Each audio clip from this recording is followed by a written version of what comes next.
பொடி dosa. My choice is பொடி dosa. Masala dosa. It's always my choice. Dosa வகைகளில் ஒவ்வொருவருக்கும் ஒவ்வொரு சாய்ஸ் இருக்கலாம். ஆனால் எல்லா வகை தோசைகளுக்கும் ஒரே சாய்ஸ் இதயம்.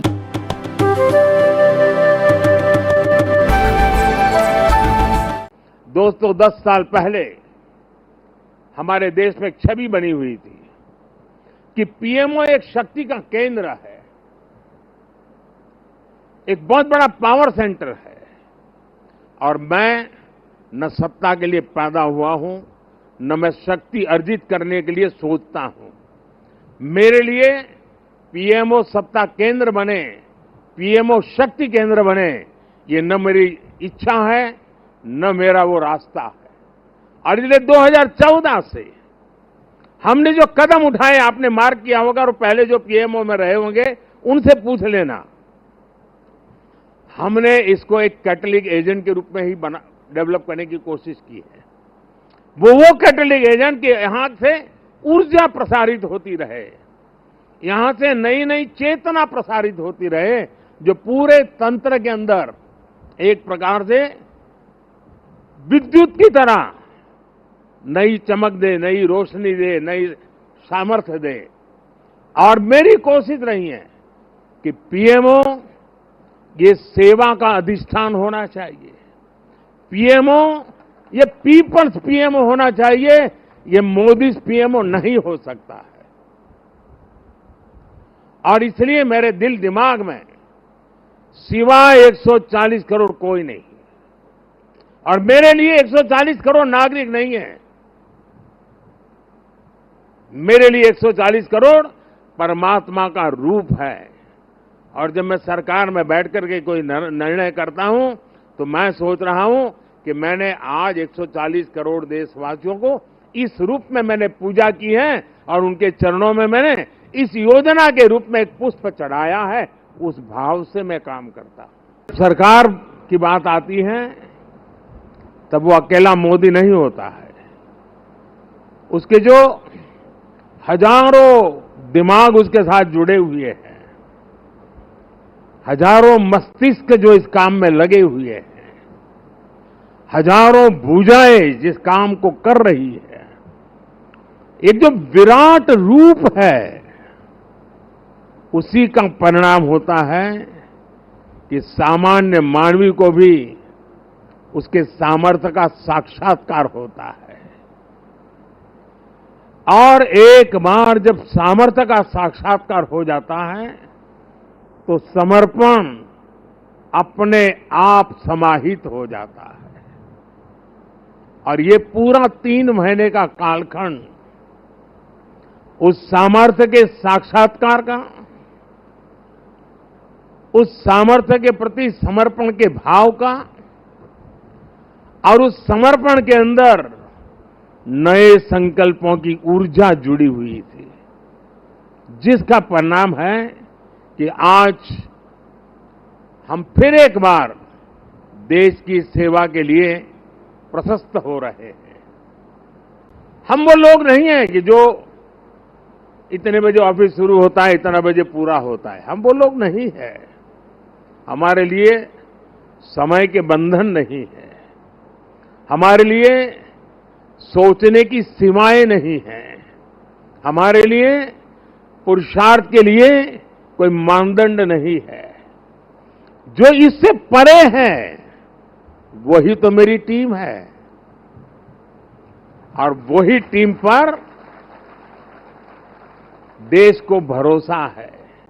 साथियों, 10 साल में बहुत सारे लोग आप में से होंगे जो 10 साल से मुझे जेल रहे हैं, कुछ लोग हैं जो शायद अब जेलना शुरू करेंगे, कुछ लोग होंगे साहब बहुत हो गए, अब कहीं और जाए तो अच्छा होगा। जो जाना चाहते हैं उनको मेरी तरफ से शुभकामनाएं हैं, आपने इतना किया इसलिए धन्यवाद है। जो आना चाहते हैं, अगर आज टीवी पर मेरी बात सुन करके जो मन भाव से खप जाना चाहता है 5 साल, आइए, निमंत्रण है। और हम मिल करके दोस्तों एक ही लक्ष्य, नेशन फर्स्ट, एक ही इरादा 2047 विकसित भारत। और मैंने पब्लिकली कहा है, मेरा पल पल देश के नाम है। और मैंने ये भी वादा किया है देश को 24/7 फॉर 2047। मुझे वो टीम से अपेक्षाएं हैं, मैं मेरी टीम से ये चाहता हूं, और उसमें भी मैंने मिला हुआ काम समय से पूरा कर दिया। मुझे मिला हुआ काम गलती के बिना कर दिया। मैं समझता हूं अच्छी चीज है, लेकिन परिपूर्णता नहीं है। मैंने उसमें वैल्यू एडिशन क्या किया? मैंने पूरा किया, लेकिन ज्यादा अच्छे से पूरा किया। मैंने पूरा किया, लेकिन आगे अब किसी के सर पे बोझ नहीं रहेगा, इतना मैंने करके रखा है। अगर हमारा भाव है, हर चीज में वैल्यू एडिशन, हर चीज में क्वालिटी अपग्रेडेशन, तो मुझे पक्का विश्वास है दोस्तों कि हम 5 साल के भीतर भीतर जिस सपनों को और संकल्प को लेकर के चले हैं, उसको हम परिपूर्ण कर सकते हैं। 10 साल का मेरा अनुभव है, जो तय किया उसको हम करके रहे हैं।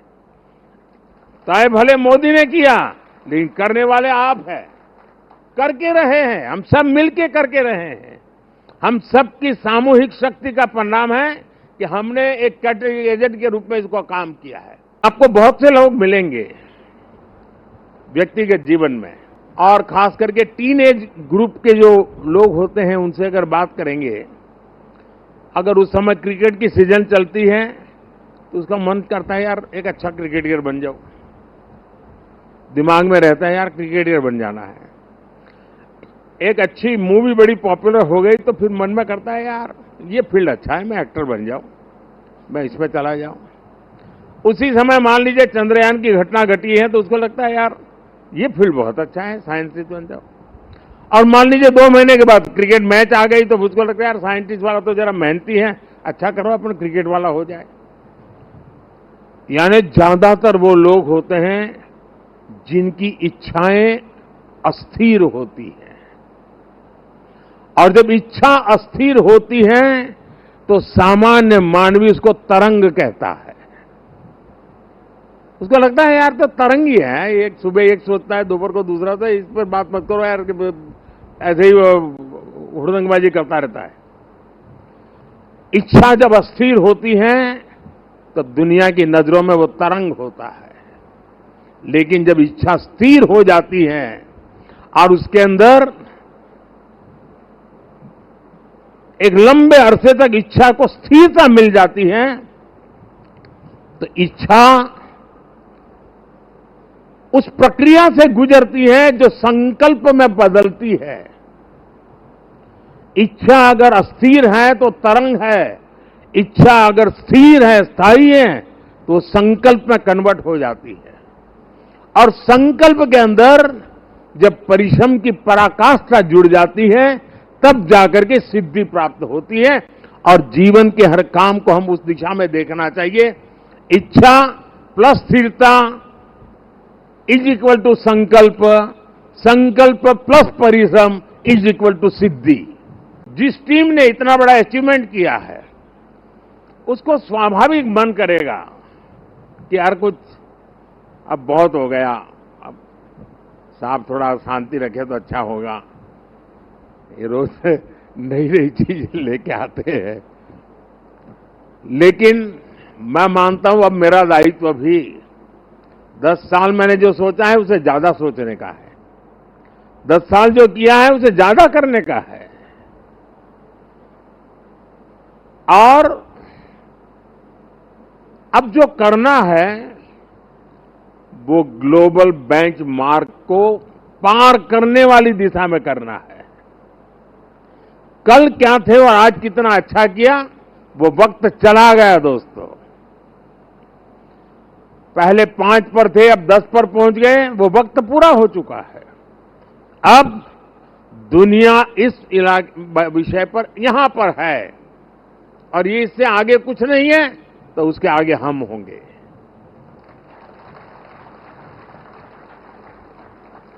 जहां कोई नहीं पहुंचा, वहां हमारे देश को हमें पहुंचाना है।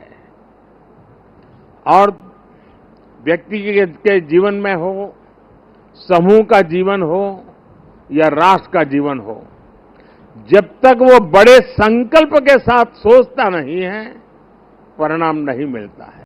साथियों, जब हम काम करते हैं तब 3 चीजें बहुत अनिवार्य होती है, और अगर 3 चीजें हमारे पास उपलब्ध हो तो मैं नहीं मानता हूं कि विफलता दूर दूर तक भी नजर आएगी। और जब मैं 3 बातें कहता हूं, एक, क्लैरिटी ऑफ थॉट्स। जहां तक इस सरकार का सवाल है, मैं मानता हूं कि कोई उलझन नहीं है। बाएं जाए, दाएं जाए, ऊपर जाए, नीचे जाए, कुछ नहीं, उसको पता है ऐसे ही जाना है और उसे पा करके रहना है। इतनी क्लैरिटी ऑफ थॉट्स किसी भी काम की सफलता के लिए सबसे पहली जरूरत होती है। फेथ इन कन्विक्शन दूसरा पार्ट है कि जो मैं सुन रहा हूं, जो मुझे बताया जा रहा है, उसके प्रति मेरे मन में अश्रद्धा नहीं होनी चाहिए, मेरे मन में इफ्स एंड बट्स नहीं होनी चाहिए। फेथ इन कन्विक्शन, जो मैंने सुना है और अनुभव कहता है कि हाँ यार, मेरे विचारों में मेल नहीं बैठता है, लेकिन यही है रास्ता, तो चलो लग जाओ। लेकिन इतने से भी पूरा नहीं होता है। Clarity of vision, faith in conviction is not enough to achieve. और इसके लिए चलता है कैरेक्टर टू एक्ट। मुझे अपने व्यक्तित्व को उस प्रकार से गढ़ना पड़ता है, मेरे समय का सर्वाधिक उपयोग उस काम के लिए लगाने का मुझे प्रायोरिटी तय करनी होती है, खुद को खपाना पड़ता है। मेरा शरीर, मेरा मन, बुद्धि, सब कुछ मेरा कैरेक्टर टू एक्ट, उस काम को पूर्ण करने वाले कैरेक्टर के रूप में अगर निकलता है तो मैं परिणामों को प्राप्त कर। मेरी टीम के पास ये सब कुछ संभव है दोस्तों। जिस टीम ने मुझे 10 साल में बहुत कुछ दिया है, उसमें हम और नया क्या कर सकते हैं, और अच्छा कैसे कर सकते हैं, और जल्दी कैसे कर सकते हैं, और ज्यादा स्केल पर कैसे कर सकते हैं। अगर उन चीजों को लेकर के आप साथ ही आगे बढ़ते हैं तो मुझे पक्का विश्वास है कि 140 करोड़ देशवासियों ने आपके पुरुषार्थ को मोहर लगाई है। ये चुनाव मोदी के भाषणों को मोहर नहीं है, ये चुनाव आपके 10 साल के हर सरकारी कर्मचारियों के पुरुषार्थ को मोहर लगी हुई है। इसलिए इस विजय के बड़े हकदार अगर कोई है तो आप लोग हैं। इस विजय के सच्चे हकदार कोई हैं तो भारत सरकार के हर कर्मचारी भी हैं कि जिन्होंने एक विजन के लिए अपने आप को खपा देने में कोई कमी नहीं रखी, और देश में पहले से बहुत तेज गति से काम हुए, जिसका परिणाम भी नजर आ रहा है। लेकिन मैं एक नई ऊर्जा के साथ, नए हौसले के साथ आगे बढ़ना चाहता हूं। मैं विराम करने के लिए पैदा नहीं हुआ हूं।